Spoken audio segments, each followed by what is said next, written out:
In 1976, in the Oakland County, Michigan area, the community's life was flipped upside down with the abduction and murder of 4 children, 2 boys and 2 girls.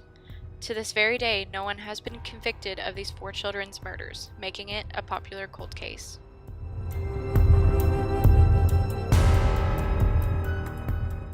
The first victim was a 12-year-old Mark Stebbins. He was out one day playing pool with his little brother when he decided he was bored. He didn't want to play anymore. So he told his mom he was going to go home and watch some TV.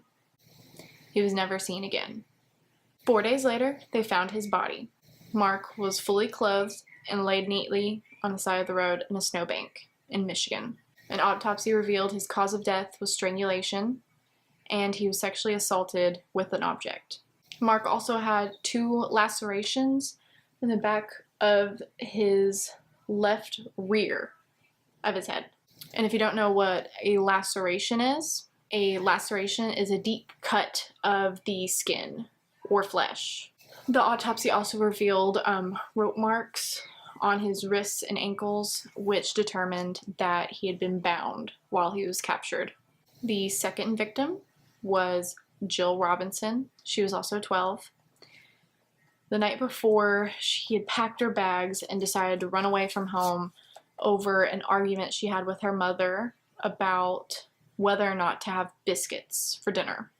I would be so sad to be in her family's position. So she runs away, and she was never seen from again.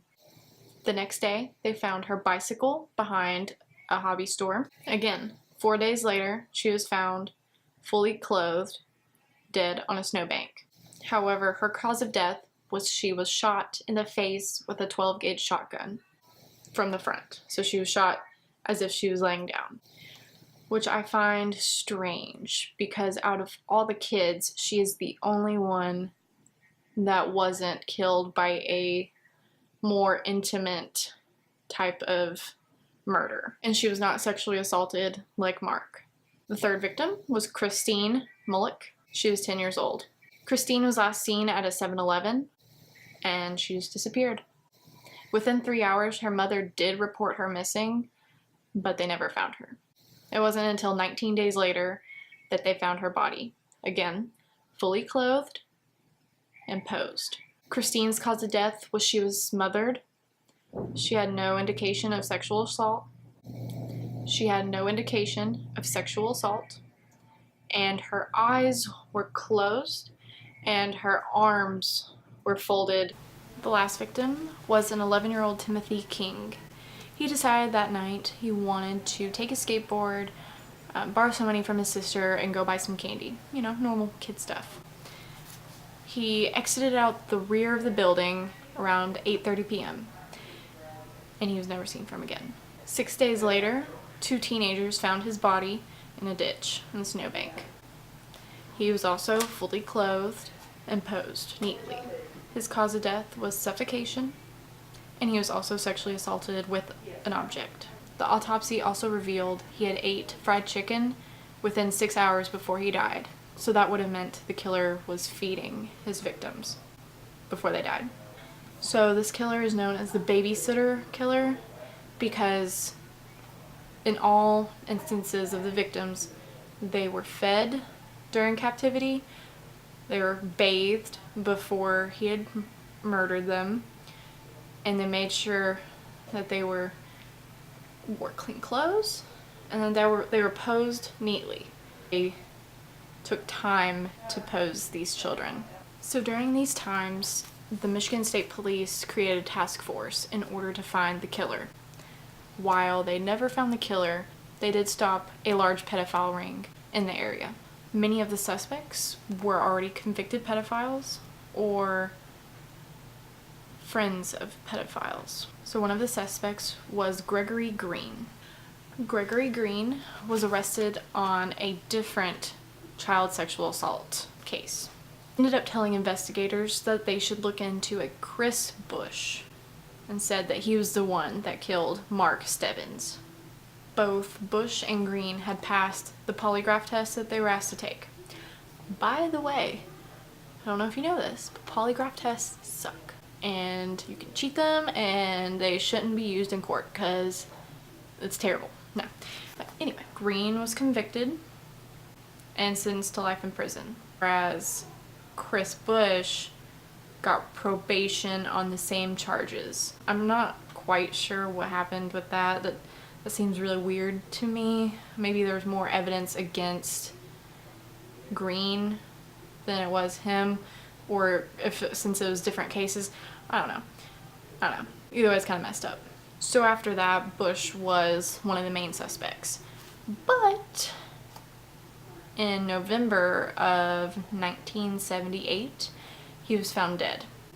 He had shot himself in the head.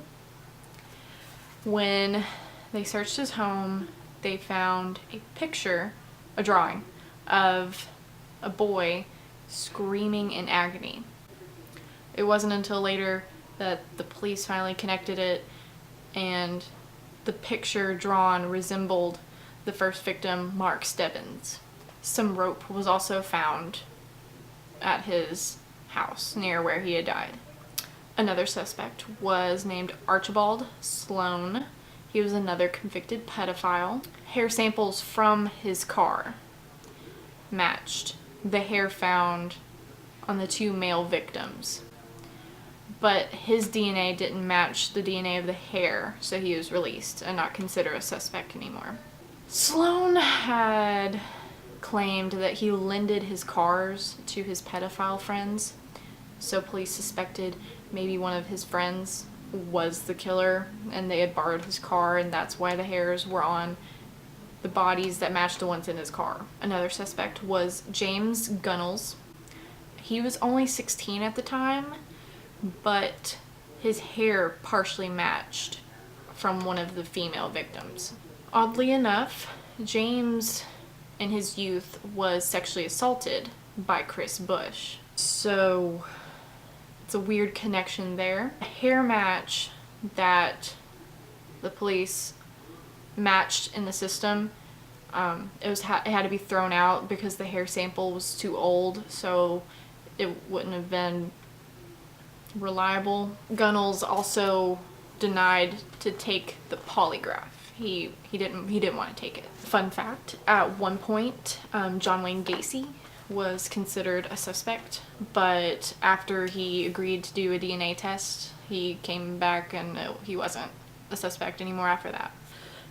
So, majority of the things tying the suspects to the crime is hair DNA, which, if you didn't know, hair DNA is not the most reliable source that you can get of DNA. I don't want to go too much of a detail of it because I'll probably make a separate video about it, but basically only the root attached to the hair follicle has the nuclear DNA. Plus, the 70s, they didn't have what we have today. I mean, even now today, you need to be in the FBI to have the time, the money, and the resources to conduct really good hair DNA analysis. So there ended up being one lead. A witness saw a white male from the age of 25 to 35 talking to a boy in the parking lot. He had a skateboard, so it was Timothy King. They said the man had shaggy hair and big sideburns. They said he also drove a blue AMC Gremlin with a white stripe down the side. So throughout this case, by researching it, I've came up with many questions. First question: why did the killer use a shotgun on Jill? She is the only one that was shot in the face, no less. Like, obviously the killer wasn't threatened by a 12-year-old girl. What made her different? Question number 2. Why did the killer take time to feed, bathe, dress, and then pose the victims? Was he guilty? Like, did he feel guilt for what he did to the children, so he tried to make them more presentable to take away from what he did to them, especially the boys, how he sexually assaulted them? Also, by shutting the girl's eyes and crossing her arms, as if almost trying to put them at ease or bring peace to their bodies after what he did to them. Question number 3. What job did this killer have to make him so easy to pick up these kids? Some say he could have dressed up like a police officer, or a doctor. You know, those are positions that kids might look up to or trust a little bit more. And it would have had to been a job where it would have been easy for them to travel across the county. So being a police officer, you can travel a lot, obviously. So I personally believe the killer was Chris. I just think it's weird how he had the picture resembling Mark.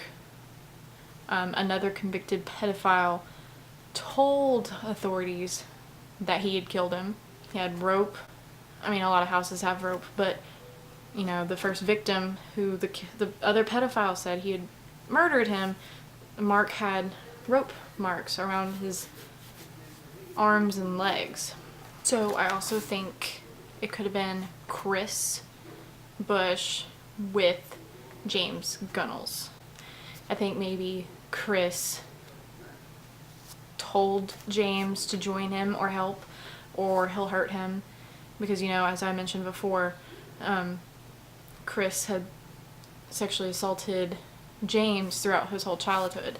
While he's only 16, he's still an impressionable kid who could help dispose of the bodies, and maybe James was the one that was taking time to pose as if he felt regret for what he was helping do, what he was seeing be done to these poor kids, and that's the most he could do without, you know, getting in trouble. Sadly, the world may never know who killed these 4 children. What do you guys think? Who do you think did it? Do you think I was completely off and that I have the wrong person? Let me know in the comments section below, and I will see you guys next week. Please like and subscribe.